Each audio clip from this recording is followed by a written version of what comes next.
আসসালামু আলাইকুম, দেখতে থাকুন অক্সিমা স্পোর্টস। বিপিএল 2025 ঢাকা বনাম ফরচুন বরিশালের ম্যাচটি সম্পর্কে থাকছে আজকের প্রতিবেদন।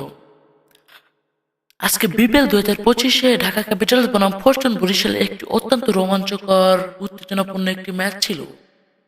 শেষ পর্যন্ত ফরচুন বরিশাল ম্যাচটিতে জয়লাভ করেছে। ফরচুন বরিশাল তাদের দুর্দান্ত পারফরমেন্স দিয়ে ম্যাচ জয় নিশ্চিত করে।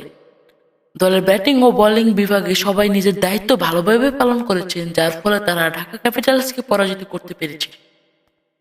এই ম্যাচটি ছিল টুর্নামেন্টের জন্য অত্যন্ত গুরুত্বপূর্ণ, কারণ ফরচুন বরিশালকে আরও শক্তিশালী দল হিসেবে তুলে ধরেছেন এবং তাদের প্লে অফে যাওয়ার সম্ভাবনা বাড়িয়ে দিয়েছে। শেষ পর্যন্ত ফরচুন বরিশাল তাদের সেরা ক্রিকেট উপহার দিয়ে জয়লাভ হয়েছেন এবং ক্রিকেট প্রেমীদের দুর্দান্ত পারফরমেন্স উপভোগ করেছেন। ফরচুন বরিশালের ম্যাচ কার কেমন লেগেছে কমেন্ট করে যাবেন, এবং আপনি এবার বিপিএল এ কোন দল সাপোর্ট করেন তাও কমেন্ট করে যাবেন।